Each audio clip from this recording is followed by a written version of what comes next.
Your Judicial Watch will continue pushing this lawsuit, and hopefully, the Trump administration handles it in a different way than the Biden administration's been handling it.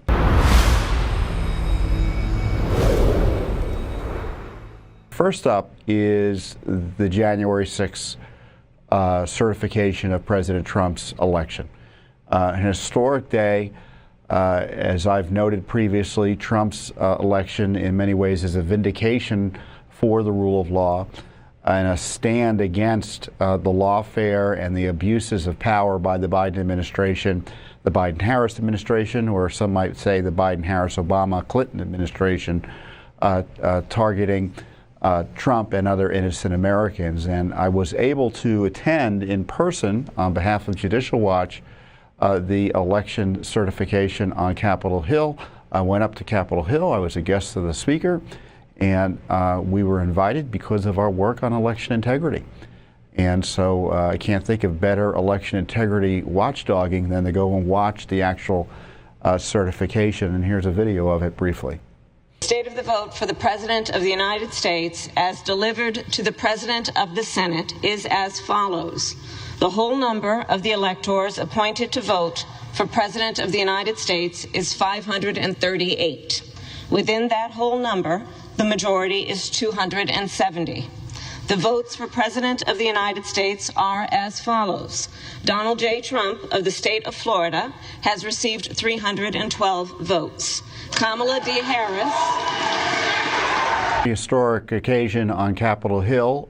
There were no challenges to the electors. This is the first time in some time Democrats haven't challenged a Republican presidential election. Despite what you hear in the news from the propaganda media, Democrats almost always challenge Republican victories through the federal law and under the Constitution. They didn't do it this time around, so the whole process, I think, took about 30 minutes. And what happens is the representatives of the House and the Senate, if you didn't watch it, they read each state's electoral count, meaning, they'll say Alabama, 11 electoral votes for Donald J. Trump from Florida, 11 electoral votes for for J.D. Vance from Ohio. And then if it's, and of course all the Republicans get up and applaud, and then when the states that go for Kamala Harris get read, all the Democrats get up and applaud. And you can see at the end, everyone applauded at the conclusion of the process. Now, I wanted to attend the January 6th proceedings, certification proceedings, last time around in 2021. And I guess it's probably good that I didn't. It certainly would have been an interesting event. But the public galleries in which I was sitting this year were not open because Nancy Pelosi had shut down public access because of COVID mania. So because this was, by the way, was 2021. COVID had long passed in terms of being a public health threat, to the extent it even was a public health threat in a way that would have required cutting off access to our nation's capital. So I wasn't able to, even though I was planning to and would have, attend the January 2021 January 6th certification.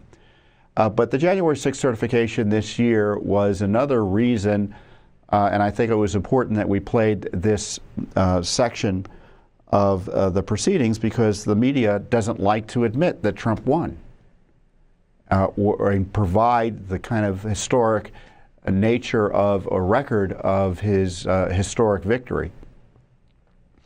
But obviously January 6th now is, for the left, the equivalent of Pearl Harbor. And they purposely mislead and lie about what happened on January 6th in order to advance their goal, which is to prevent anyone from challenging elections that they win in suspicious ways or circumstances. Now, in this year, it was Trump's victory was too pronounced in order for them to be able to, quote, steal the election. But that's not always going to be the case. And like, for instance, since 2020, in 2021, January 6th, the establishment here in town got around and passed a law making it more difficult for Congress to challenge voter fraud and voter election fraud. So meaning if there are if there are challenges to electors in Congress, it used to be you only needed one person to make the challenge. Now the numbers are significantly higher. I think it's at least 20% of the House has to sign on, and I think half the Senate. So that's, to me, an unconstitutional hurdle to challenging elections. So that all being said, though, congratulations to President Trump. In a week or two, a little bit over a week, he'll be inaugurated, God willing, and the next Trump administration will begin, and there's a lot of work to be done. But I don't want to let January 6th pass by without the mention of Judicial Watch's client, Ashli Babbitt's family. We represent her estate in a $30 million wrongful death action, and it was good to see. Here's the shooting death of Ashli Babbitt. Now, the media and politicians in the Democratic Party took January 6th as an opportunity to lie about what happened on January 6th, suggesting police officers were killed as a result of January 6th. Well, that simply isn't the case. The one officer who died most closely to January 6th died of natural causes the day after the incident, and other officers committed suicide. And those deaths are being attributed to January 6th in a way that I don't think is appropriate, nor does the evidence warrant it. The only official homicide victim on January 6th is Ashli Babbitt. Now, I know there were other deaths that day of protesters. Miss Boyland, I know people are concerned about the way she died and the circumstances, but her death was not listed as a homicide. It's not to say it shouldn't be in retrospect, but the only official homicide victim is Ashli Babbitt, the 14-year veteran of the Air Force, who was needlessly gunned down, shot and killed by Lieutenant Byrd, who subsequently was elevated to captain, given all sorts of cash and other special favors and benefits and protections, and wasn't seriously investigated. Here's the shooting death of Ashli Babbitt, and I'll warn you, it's upsetting and outrageous.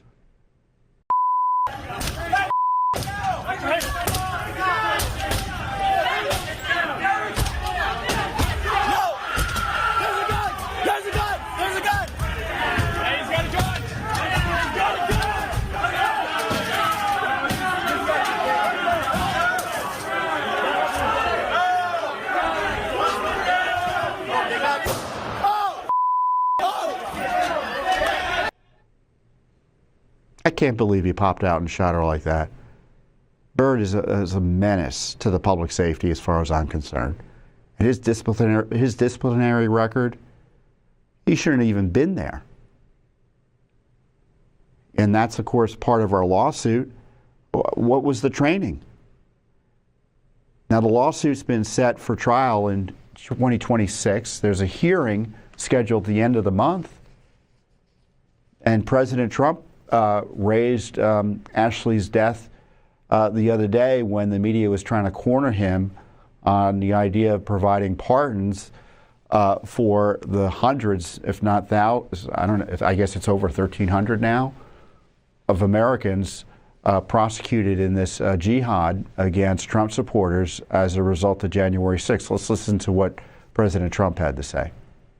Police officers were injured by rioters on January 6th. Will you pardon anyone who attacked a police officer? Well, you know, the only one that was killed was a beautiful young lady named Ashli Babbitt. She was killed, and there was actually somebody else that was killed, also a MAGA person, but people don't give it 100% credibility. I'm going to find out about it, and we're going to find out. But Ashli Babbitt was killed. She was shot. She had never been shot. She was shot for no reason whatsoever.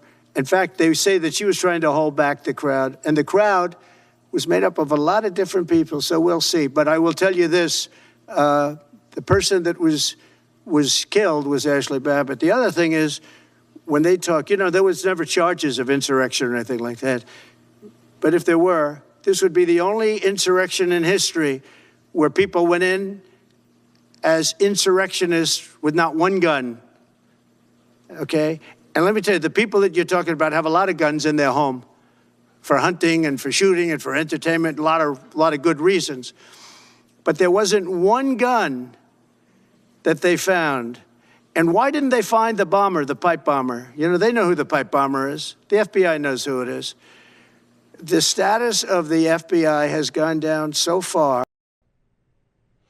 So the status of the Ashli Babbitt lawsuit that's being brought against the federal government on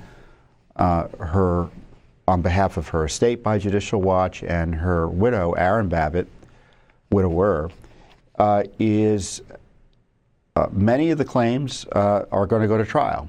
Other claims the Biden administration wants to shut down and ask the court to throw out. And the big question is, on January 30th, what is going to be the position of the government? I mean, the Biden administration successfully to date has moved this case from San Diego, where Ashli lived, her husband lived, to here in Washington, D.C., obviously to get the benefit of an anti-Trump judiciary, a biased judiciary, and you know, and make it harder for Ashli's family to get justice. And on top of that, they're trying to decimate the case and avoid the issue of how did Byrd, how was he allowed to be there, and what was behind the training and such that allowed the lethal shooting death of this American citizen. The government's got to be held accountable for that. The Biden administration doesn't want that to happen, and that's going to be one of the issues at the hearing at the end of the month. I think it's January 30th that's been set. So the big question is the Trump administration, which by then will be in office for 10 days, will they take a different position than the Biden administration thus far on this Ashli Babbitt case? So it's going to be very interesting to see. So you have to keep on coming back here to get more information on the Ashli Babbitt lawsuit, a lawsuit the media doesn't want to follow, a lawsuit the media doesn't want to report on, because the details are completely devastating to the left-wing narratives on January 6th. Because if the only homicide, some call it a murder, on January 6th was of a Trump supporter by a police officer who was out of control, that changes the narrative quite a bit, huh? So your Judicial Watch will continue pushing this lawsuit, and hopefully, you know, the Trump administration handles it in a different way than the Biden administration's been handling it. But in the meantime, pray for Ashli and her family, or her family. I guess Ashli doesn't need prayers because I'm sure she's in a special place right now. But her family's still mourning her loss. You know, the loss. It's just terrible. Thanks for watching. Don't forget to hit that subscribe button and like our video down below.